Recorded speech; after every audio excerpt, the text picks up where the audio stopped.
When a $200 million deal hangs by a thread at 11 p.m. on a Friday night, most CEOs would call their lawyers. Victoria Chen sat frozen in her corner office, watching her company's future dissolve with each unanswered phone call. Her star translator had vanished 3 hours before the most important meeting of her life. The Japanese executives waiting in Tokyo would only negotiate in an ancient dialect that seemed impossible to find in all of Manhattan. Then came the soft sound of wheels rolling down the empty hallway. Sometimes salvation arrives pushing a janitor's cart, speaking words in a forgotten language that nobody expected. The glass towers of Manhattan never sleep.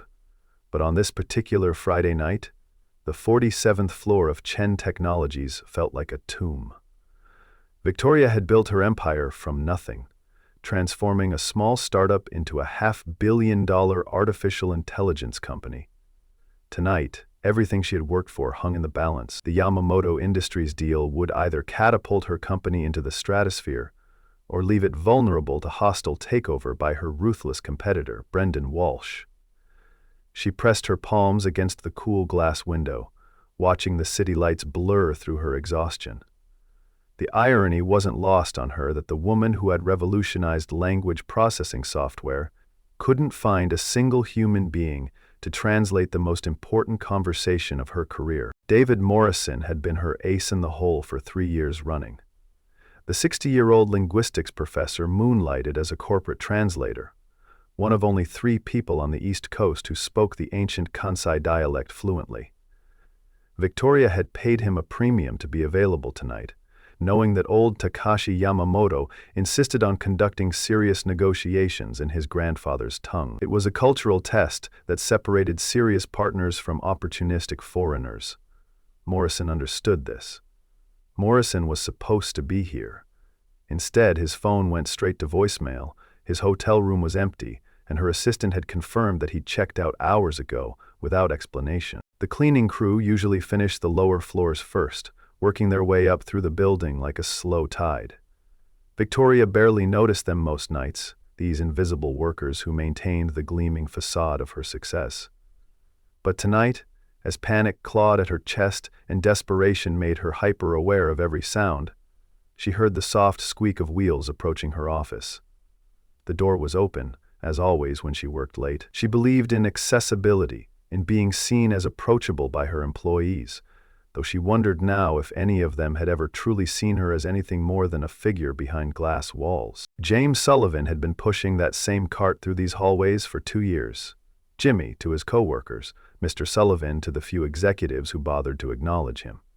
He'd perfected the art of invisibility, moving through the corporate world like a ghost in blue coveralls. Most nights, he worked in peaceful solitude, listening to podcasts about linguistics and literature, while he emptied trash cans and mopped floors. His 8-year-old daughter Emma was safely asleep at his mother's house in Queens, her homework done and her lunch packed for tomorrow.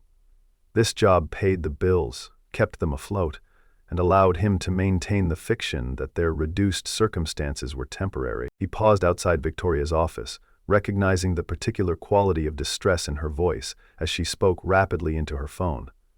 Jimmy had developed an ear for human emotion over the years, the way some people could identify bird calls or car engines. Frustration had a different pitch than anger. Desperation carried a tremor that mere stress did not. He'd heard every variation during his 2 years here, from junior executives crying over missed promotions to senior partners raging about lost clients. But Victoria's voice tonight held something he rarely encountered in these glass towers: genuine fear. She was switching between English and what sounded like rudimentary Japanese, her pronunciation stilted and formal.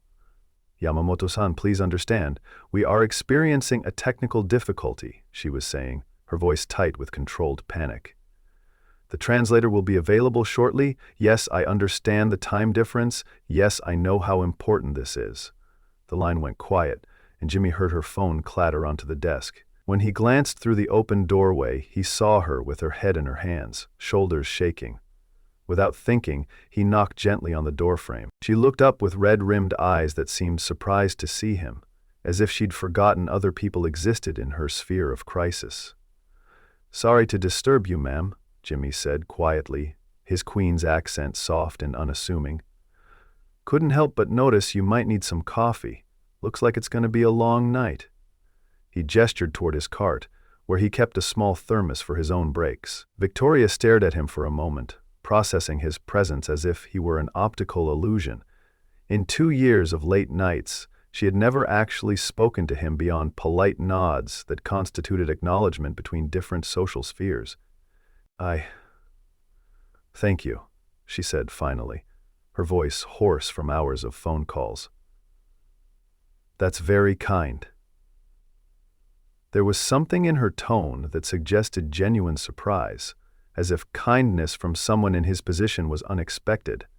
Jimmy poured coffee into a clean mug from his cart, noting how she watched his movements, with the careful attention of someone reassessing their environment. He'd seen that look before. Usually when people realized that the invisible man pushing the cart might have thoughts and opinions of his own.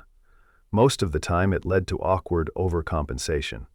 But Victoria's exhaustion seemed to have stripped away her professional polish, leaving something more authentic underneath. "Rough night?" he asked, setting the mug on her desk with the easy manner of someone accustomed to serving others. "Sounds like you're missing someone important." It was a gentle probe, the kind of conversational opener that invited confidence without demanding it. Jimmy had learned this skill from years of being simultaneously present and invisible, watching how people behaved when they thought no one was really listening. Victoria wrapped her hands around the warm mug like a lifeline, breathing in the steam as if it might carry solutions along with caffeine.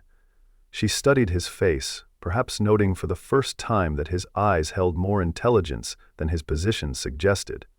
"My translator disappeared," she said, the words tumbling out with relief. 3 hours before the most important meeting of my career. The client only speaks an ancient Japanese dialect, and I can't find anyone else who knows it." She laughed bitterly, a sound that held no humor. "Turns out money can't buy everything, even in Manhattan." Jimmy nodded sympathetically, though something shifted behind his eyes at the mention of Japanese dialects. He kept his expression neutral, professionally concerned but not overly curious. "That's tough," he said carefully. "The Japanese is tricky, even for professional translators, lots of regional variations." He paused, seeming to consider something. "What kind of dialect, if you don't mind me asking?" Victoria looked up sharply, perhaps hearing something in his tone that suggested more than casual interest.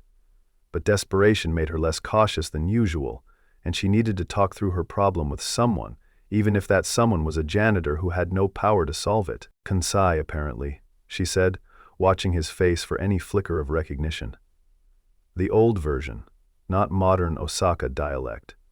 The client's grandfather spoke it, and he considers it a mark of respect when business partners make the effort." She gestured helplessly at her phone. "Morrison was supposed to handle it. Now, I'm looking at losing a $200 million deal because I can't find someone who speaks a dying language." Jimmy's eyebrows rose slightly, and for a moment Victoria thought she saw something like surprise cross his features. But it passed so quickly she might have imagined it. $200 million, Jimmy repeated softly, as if testing the weight of numbers that large. That's a lot riding on words." He moved around her desk, emptying her wastebasket with methodical efficiency. But Victoria noticed that his movement seemed less automatic now, as if part of his attention was focused elsewhere. "You tried the universities? Sometimes the language departments have graduate students who specialize in historical dialects." It was a reasonable suggestion, delivered in the same helpful tone he might use to recommend a good restaurant. "Called them all," Victoria said wearily. "Columbia, NYU, even Princeton. Anyone who might know it is either out of town, unavailable, or booked solid." She rubbed her temples, feeling the beginnings of a tension headache. "I'm starting to think Morrison was my only option, which makes his disappearance even more suspicious." She glanced up at Jimmy, noting how he paused at the mention of Columbia. "My competitor would love to see this deal fall through. Brendan Walsh plays dirty when he wants something." Jimmy's jaw tightened almost imperceptibly, and Victoria caught a flash of something that looked like recognition. "People like that usually get what's coming to them," Jimmy said quietly, his voice carrying an edge that seemed at odds with his mild demeanor. "Sorry, that's probably not helpful." He straightened up, pushing his cart toward the door, as if preparing to leave her to her crisis. But he hesitated at the threshold, seeming to wrestle with some internal decision. Victoria watched him, noting the way his shoulders tensed and released, as if he were carrying a weight she couldn't see. When he turned back to face her, there was something different in his expression, a resolve that hadn't been there moments before. "Look, this might sound crazy," he said, his voice careful and measured, "but I picked up some Japanese back in the day. I mean, I'm no professional or anything, but—" He trailed off, as if suddenly aware of how presumptuous his offer might sound. "Maybe I could help with a test call, just to see if you've got any options while you keep looking for a real translator?" The suggestion hung in the air between them, preposterous and desperate in equal measure. The silence stretched between them, filled with the hum of air conditioning and the distant sounds of traffic 47 floors below. Victoria's analytical mind raced through the implications of accepting help from a janitor for the most important business deal of her career. The professional part of her recoiled at the idea, imagining how it would look if word got out. But desperation has a way of reshaping perspective, and she found herself considering possibilities that would have seemed absurd just hours earlier. What did she really have to lose at this point? "You speak Japanese?" she asked, her voice carefully neutral. There was something about Jimmy's offer that felt both spontaneous and calculated, as if he'd been waiting for the right moment to reveal this unexpected skill. Victoria had built her career on reading people, on identifying the gaps between what they said and what they meant. She sensed layers in Jimmy that she'd never bothered to explore before. "How well are we talking? Tourist phrases or actual conversation?" Her tone was businesslike but not dismissive. "Enough to get by," Jimmy said with characteristic understatement. "Spent some time overseas when I was younger, picked up the language, never really lost it." He shrugged as if linguistic fluency were a minor hobby. "Kansai dialect's a bit different from standard Japanese, but the basics are the same: grammar, sentence structure, cultural context," sent another flicker of surprise across Victoria's features. Most amateur language students focused on vocabulary and pronunciation, treating communication as simple word substitution. Victoria's phone buzzed with another message from Yamamoto's assistant, reminding her that the meeting was scheduled to begin in 90 minutes. The weight of that deadline pressed against her chest like a physical force.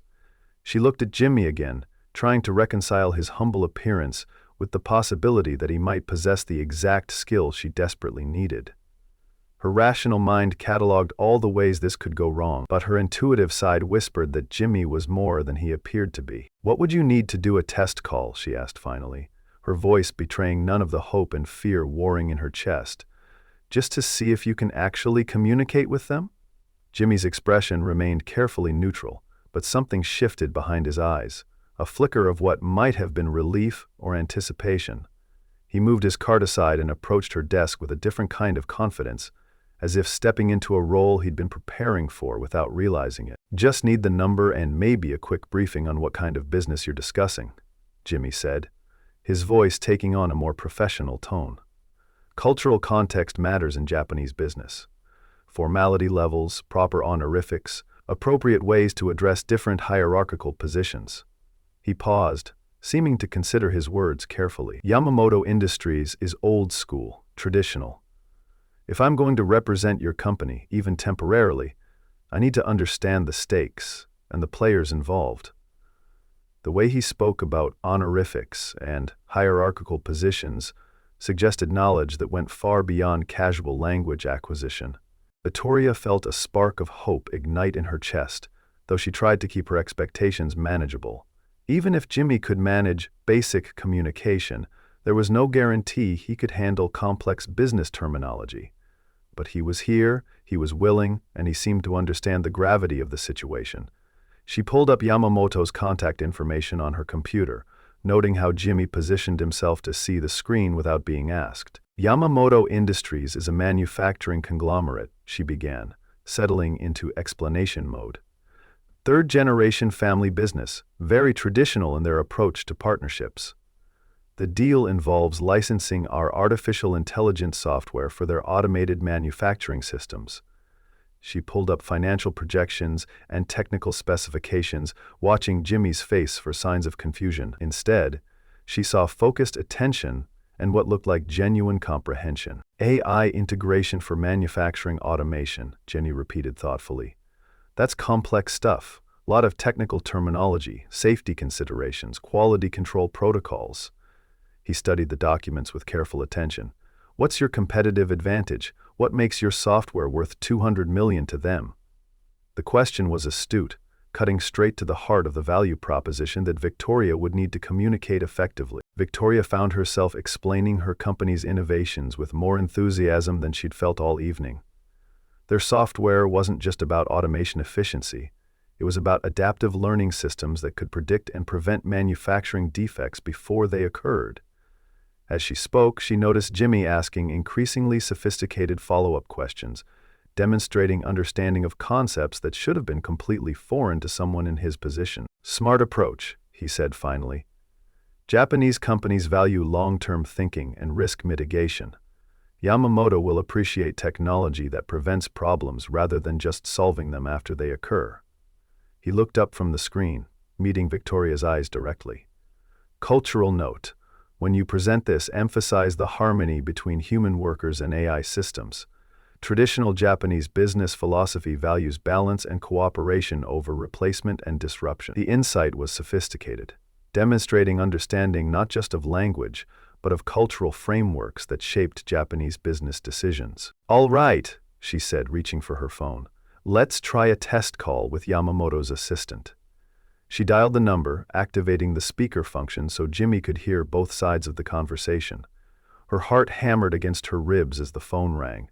When a voice answered in rapid Japanese, Victoria felt her stomach clench with familiar helplessness. Jimmy stepped forward and responded with fluid confidence, his pronunciation crisp and his tone appropriately formal.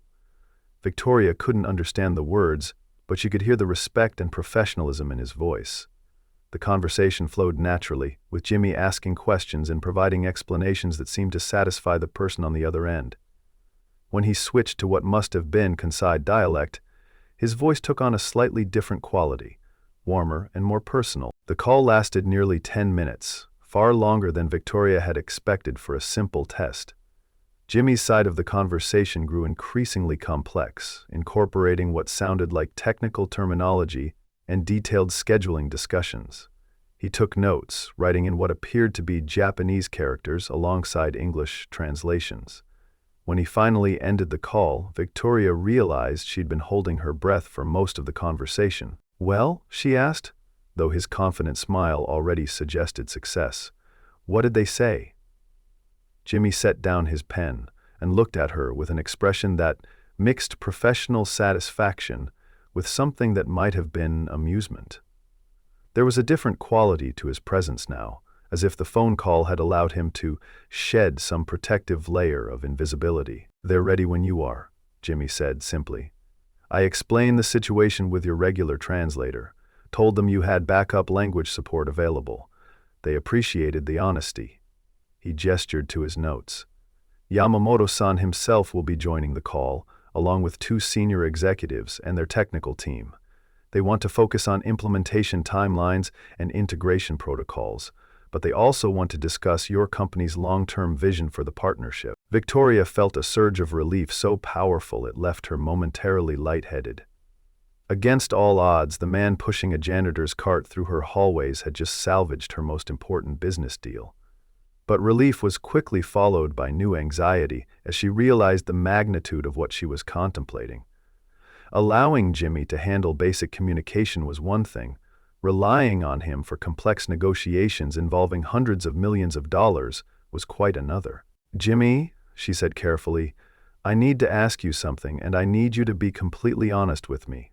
She leaned forward, her voice dropping to a more intimate tone. "Can you really handle a full business negotiation in Kansai dialect?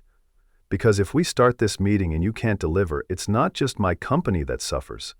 Yamamoto Industries will lose face, and that's something they don't forgive." The warning was delivered without accusation, but with the gravity of someone who understood the cultural implications of failure. Jimmy met her gaze steadily, and for a moment, Victoria glimpsed something in his eyes that reminded her of her own reflection during crucial board meetings.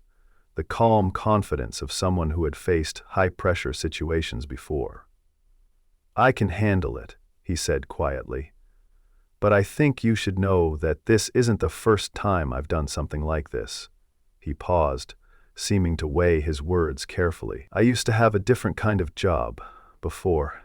The admission hung between them, raising more questions than it answered, but somehow providing the reassurance Victoria needed. Before she could probe deeper, Victoria's computer chimed with an incoming video call from Yamamoto Industries. The meeting was beginning 15 minutes early, which could indicate either eagerness or impatience. Either way, there was no more time for explanations. Victoria looked at Jimmy, noting how he straightened his shoulders and assumed a more formal posture, as if preparing for a performance he'd given many times before. "Ready?" she asked, her finger hovering over the accept button. Jimmy nodded, moving to position himself where the camera could capture both of them. Victoria noticed he'd somehow managed to make his casual work clothes look more presentable, and his entire demeanor had shifted from humble service worker to professional consultant. The transformation was so complete that she wondered if she'd ever really seen him clearly before. The screen filled with the familiar conference room of Yamamoto Industries, where four serious-faced executives sat around a polished table. Takashi Yamamoto occupied the central position, his silver hair immaculately styled and his expression revealing nothing. As Victoria began her standard opening pleasantries in halting Japanese, she felt Jimmy's presence beside her like a lifeline. When Yamamoto responded in rapid Kansai dialect, Jimmy stepped forward with fluid grace and answered in the same linguistic style. The effect on the Japanese executives was immediate and visible. Surprised approval replaced polite skepticism, and Yamamoto's stern expression softened into something appropriate warmth. Jimmy's pronunciation was flawless, his cultural references appropriate, and his business vocabulary extensive enough to handle complex technical discussions without hesitation. For the next hour, Victoria watched in growing amazement as Jimmy not only translated her company's value proposition, but enhanced it with cultural insights that resonated powerfully with the Japanese team. He explained their AI technology in terms that emphasized harmony and continuous improvement, concepts central to Japanese manufacturing philosophy. When technical questions arose, he demonstrated understanding of both the software capabilities and the manufacturing processes they would support. Most remarkably, he seemed to anticipate potential concerns before they were voiced. The meeting was proceeding better than any of Victoria's previous negotiations with international clients. Yamamoto's team was engaged, asking detailed questions and providing positive feedback. Jimmy fielded every inquiry with confidence and cultural appropriateness, building rapport through shared references and respectful acknowledgement of Japanese business traditions. Victoria began to allow herself to believe that this impossible situation might actually result in success. Then her office door burst open without warning. Brendan Walsh strode in with predatory confidence. Victoria's blood turned to ice as she realized that her competitor had arrived at precisely the worst possible moment. Brendan's presence could only mean that he was somehow involved in Morrison's disappearance, and that he'd come to witness the collapse of her most important business deal. "Victoria!" Brendan exclaimed with false cheer, his voice carrying easily to the video conference microphone. "Sorry to interrupt, but I thought you should know that David Morrison is safe and sound at the Plaza Hotel. He wanted me to tell you he's had a better offer." His smile was sharp and predatory as he moved into the camera frame. "I hope you haven't been trying to handle this important meeting without proper translation support. That would be unprofessional." Victoria felt her world tilting as the implications sank in. Morrison hadn't disappeared. He'd been bought.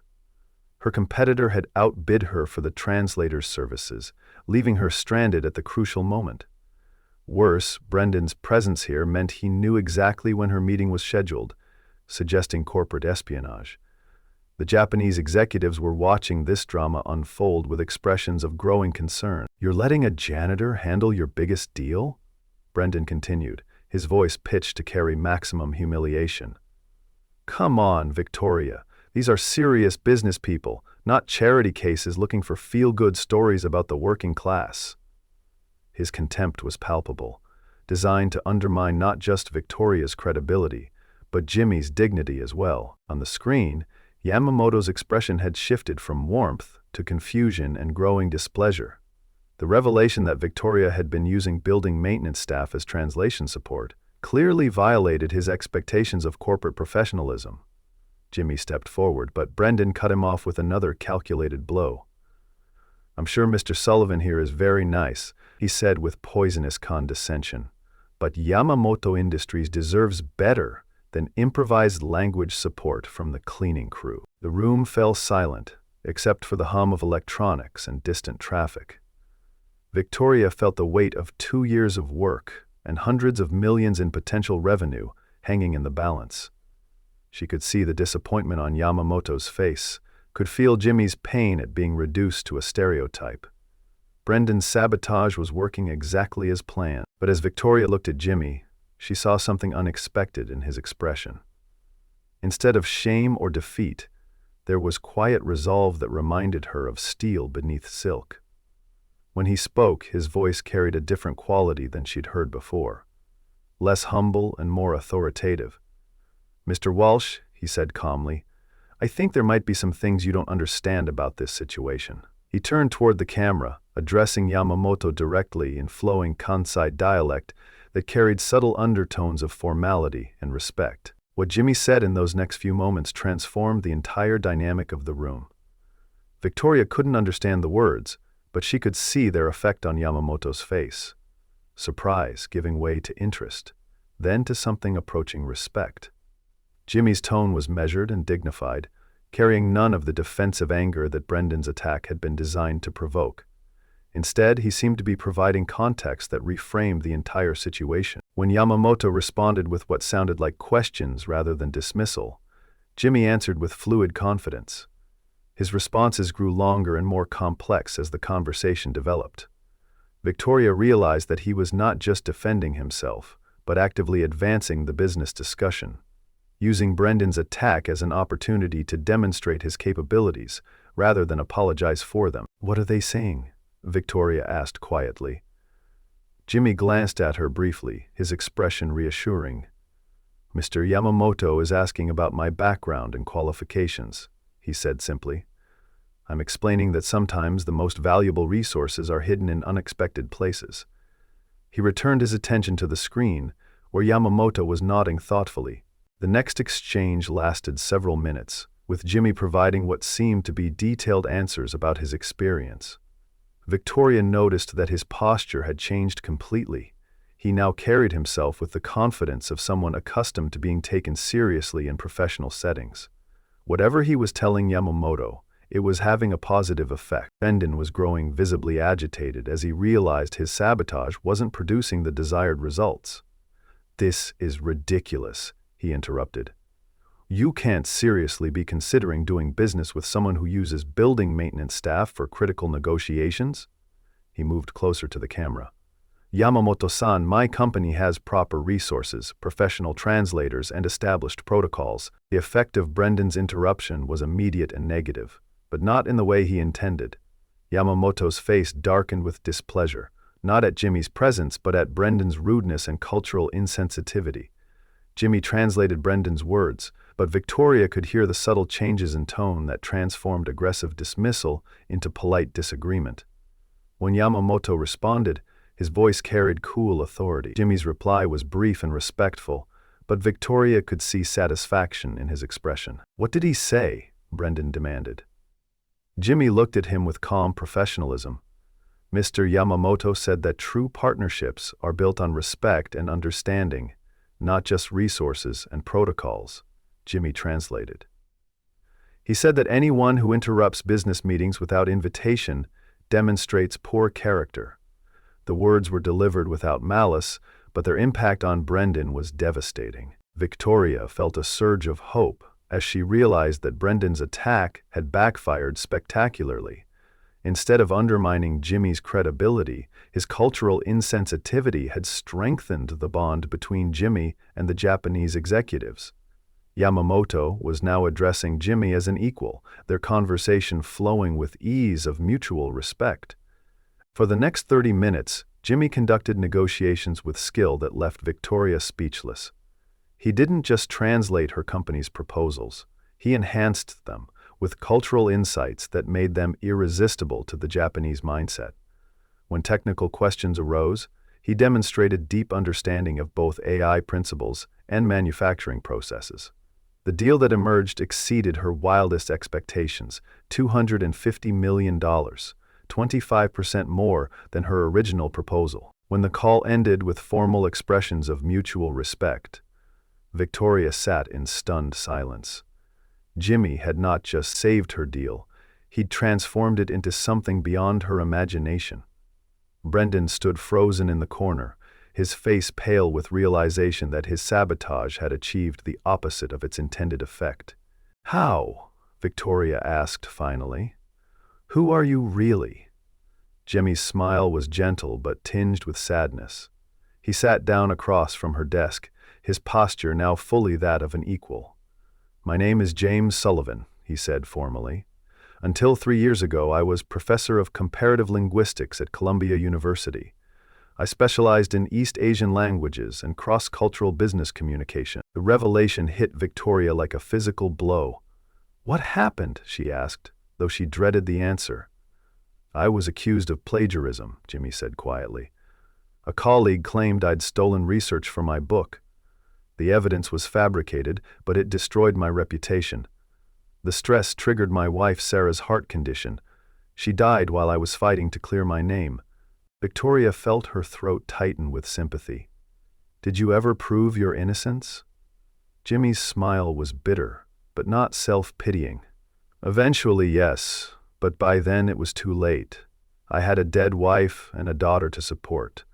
This job keeps Emma and me afloat while I figure out what comes next." Brendan had been listening with growing alarm. "This is all very touching," he said with forced bravado, "but it doesn't change the fact that you've been deceiving your clients." Victoria turned toward him with an expression that could have frozen steel. "Deceiving clients? You mean like buying off my translator to sabotage a business deal?" Her voice grew sharper.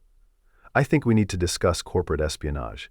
Don't you think, Brendan?" The color drained from Brendan's face as he realized his tactical error. Security arrived and escorted him from the building, while Victoria turned her attention back to Jimmy.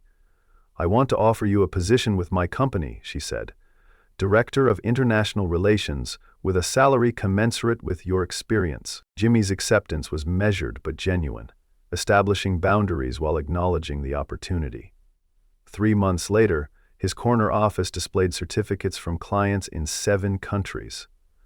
On Sunday mornings, he brought Emma to work while Victoria stopped by with coffee and pastries, finding that success felt less lonely when shared with people who understood both achievement and struggle.